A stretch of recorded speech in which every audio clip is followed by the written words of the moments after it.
dear devotees, and welcome to today's session. How are you doing? I pray that all is well with you and your families at this time. So today we are on the 16th day of the Purushotam Maas, and in terms of the Bhagavad Gita, we are on one of the most important verses in this chapter. It was wonderful to see how Krishna was explaining the different ways by which he gives his mercy to this world in terms of the sun, the moon, the taste in vegetables. And then yesterday we heard about Visvanara. Aham Visvanaro Bhutva. I am the digestion in the stomach. So many ways the Lord has shown his mercy to each and every living entity. Now, today we're reading that He is the one situated in everyone's heart, and He is the goal and objective of all knowledge, namely the Vedas. So, Bhagavad Gita Chapter 15, text number 15. Sarvaschaham hridi sannivisto mattah smitir jnanam apohanamscha vedascha sarver aham eva vedyo Vedanta krit vedavat eva chaham. Translation: I am seated in everyone's heart, and from me comes remembrance, knowledge, and forgetfulness. By all the Vedas I am to be known. Indeed, I am the compiler of the Vedanta, and I am the knower of the Vedas. So let's go over the translation carefully. Translation: I am seated in everyone's heart, and from me comes remembrance, knowledge, and forgetfulness. So Krishna is saying here that I am the one who is seated in everyone's heart as the Shakshi, the witness. In the Upanishads it's described as two birds sitting on a tree. One bird is eating the fruit of the tree and the other bird is observing, is witnessing. So the Lord is situated in the heart, but He is there because Krishna cares for us so much. So this is the ultimate form of mercy, not just supplying what we need or what we like to taste or what we like to enjoy, but even coming to us, coming with us to this material world. And being with us here, although we are in such a conditioned state, although we are forgetful of the Lord, in all this foolishness of illusion that we hear, Krishna is still with us in the heart. And He's there step by step to guide us how to come back home, back to Godhead, as soon as we turn to Him. So we're hearing today that from me comes remembrance, knowledge, and forgetfulness. So remembrance comes from Krishna. What is that remembrance? Because we know when we sleep, we get up in the morning and then we look around and say, oh, where am I? That means we actually forgot where we are. And then we get a reminder, oh yes, I'm here. Oh yes, okay, I'm here now. Oh, okay, I understand, I remember. That memory of who we are every day comes from the Lord. Remembrance, knowledge comes from Him as well. Remember, this Vedavit, this knower, this person who's trying to use knowledge to get out of this entanglement of the banyan tree. So Krishna is telling him indirectly, knowledge is coming from me also. Your understanding. Because by nature the soul is full of knowledge. Satchit Ananda Vigraha is full of knowledge. So what has happened in the conditioned state? It has become blocked. It is become blocked over by the illusionary energy of the Lord. So that knowledge Krishna has a control over. That's why we say realization. What does realization mean? Realization means the knowledge is always there. It's only you have become aware of it now. It's always, oh yes, I realize now. That means it's always there. And it's always within you. It's only now you have come to realize it in your conditioned state. But in your natural state, you are fully conscious. And forgetfulness. So this forgetfulness, Krishna also gives forgetfulness. You don't want to love him, you don't want to worship him, you don't want to remember how merciful he is, he allows you to forget. So much so that you completely can even become atheistic, don't believe in God at all. So all of those things Krishna is doing, just because that's the way you are desiring. So we are talking about who is serving who yesterday. So we can see in so many different levels, the Lord is simply serving us. Krishna is simply serving us. That's why the great Mahajans, the great devotees, the Mahabhagavatas, the Uttama Adhikaris, they always see that everybody is serving, but I'm not serving. Even Krishna is serving. Therefore, he feels so unqualified to even speak or say anything. He just carries on with his bhajan till he feels he can become purified enough. He feels so low. So Krishna gives these three things: knowledge, remembrance and forgetfulness. All of this comes from him. Sarvaschaham Riddhi Sannivishto. I am situated in everyone's heart. And Matta Smritir Jnanam. Those three things: remembrance, knowledge, forgetfulness. Apohanamscha. This comes from me. Krishna goes on to say, by all the Vedas I am to be known. Indeed, I am the compiler of the Vedanta and I am the knower of the Vedas. Vedascha sarve raham eva vedyo. Krishna is saying that if you study all the Vedas, it has a goal. And what is that goal? Vedascha sarve aham eva vedyo. It's to know me. So you're taking the path of knowledge now. The Jnani is taking the path of knowledge, but ultimately he's going to come to the same point as the bhakta, as the devotee, to know Krishna. And Krishna says, I am the compiler. As Vyasadeva, he's compiled the Veda. And evachaham. And the goal of all this is to know me. So Prabhupada says in the purport, the Supreme Lord is situated as the Paramatma in everyone's heart, and it is from him that all activities are initiated. So as you're desiring, he watches, he says, oh, you want to do this? Really? Okay, I'll allow it. And then when you get the reaction, now, oh, like Father says, don't touch fire, don't touch fire. Oh, you want to touch? Okay, touch. And you, oh, Dad, I got burnt, now I got burnt.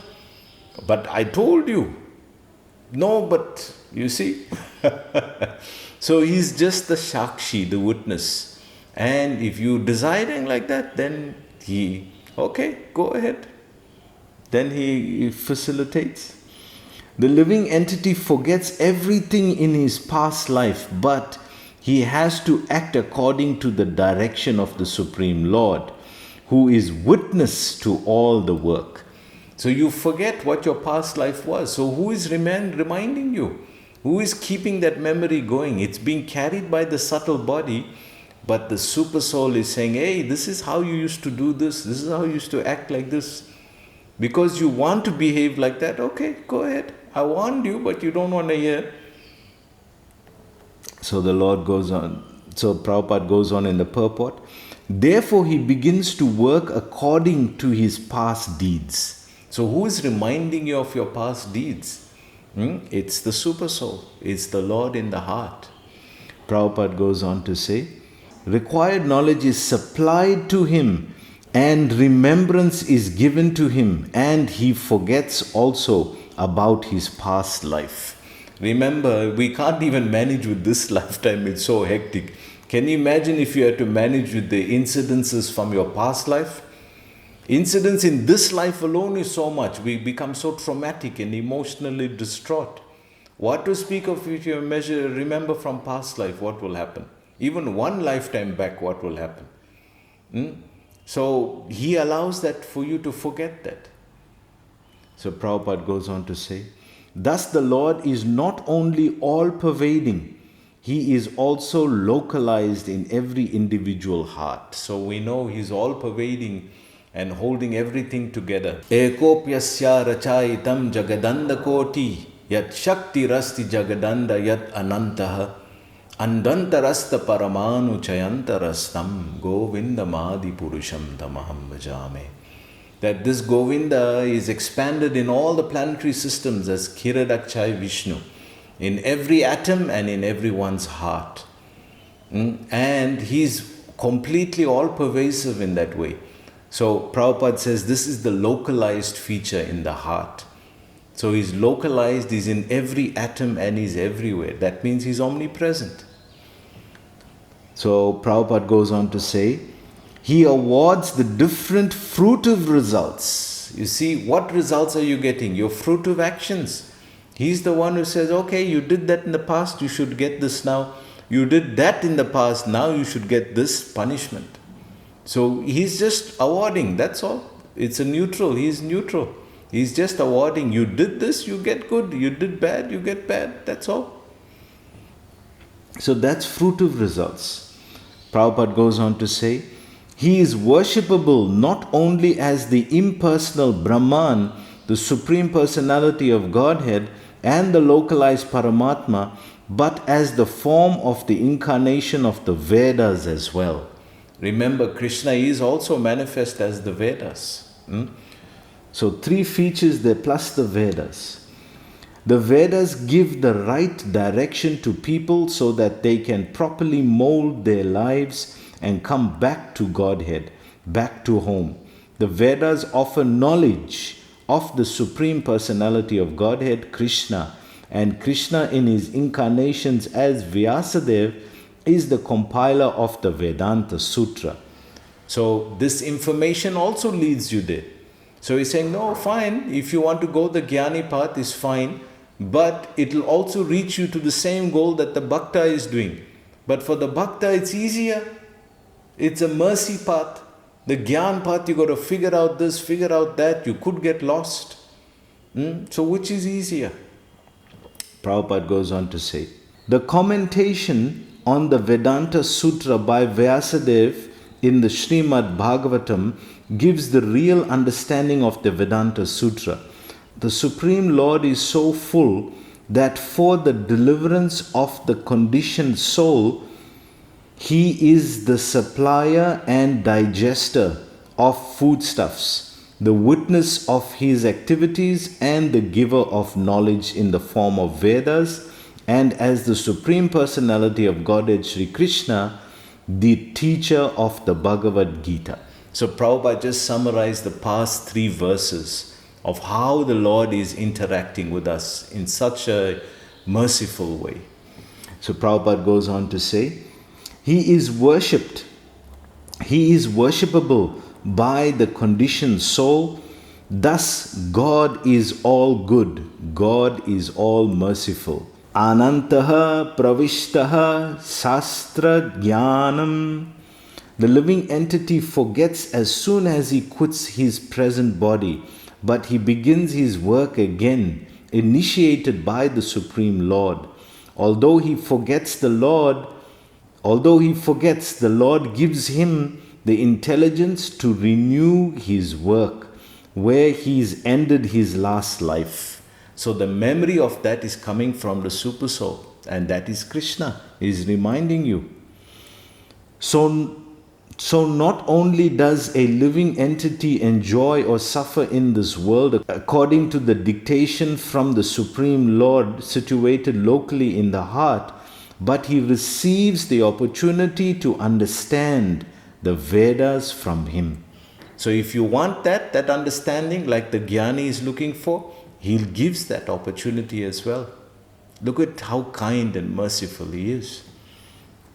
If one is serious about understanding the Vedic knowledge, then Krishna gives the required intelligence. Why does he present the Vedic knowledge for understanding? So Prabhupada is asking a question. Why does he give the Vedic knowledge for understanding? Because a living entity individually needs to understand Krishna, Vedic literature confirms this. Yoso sarvair vedair giyate. In all the Vedic literature, beginning from the 4 Vedas, Vedanta Sutra and the Upanishads and Puranas, the glories of the Supreme Lord are celebrated. So people have questions. So if the questions are there, there must be answers. Those answers come in the form of Vedas. The Vedas, Veda means knowledge. That means all knowledge is there in Vedas. By performance of Vedic rituals, discussions of the Vedic philosophy and worship of the Lord in devotional service, he is attained.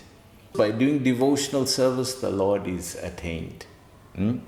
Prabhupada goes on to say, therefore the purpose of the Vedas is to understand Krishna.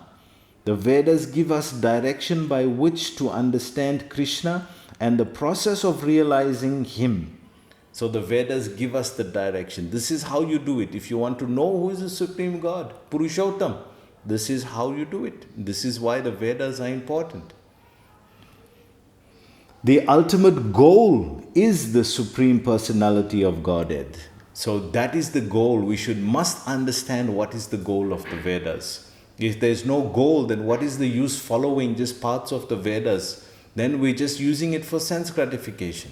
And that is karma kanda. Prabhupada goes on to say, Vedanta Sutra 1.1.4 confirms this in the following words. Tattu samanvayat. One can attain perfection in 3 stages.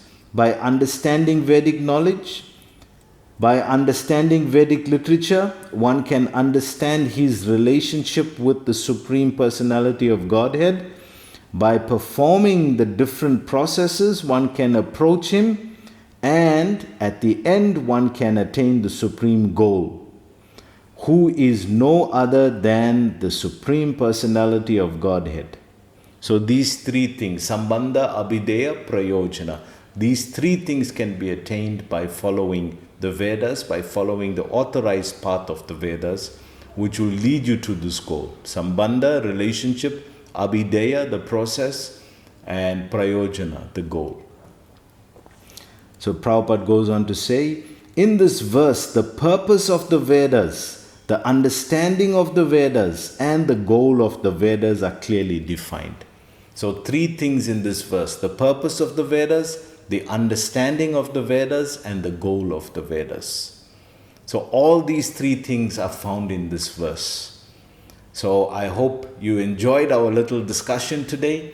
Please join us again tomorrow for the 3 Sloki Gita, the 3 most important verses in the Gita, or the summary of the whole Gita in 3 verses. So please join us again tomorrow. Hare Krishna.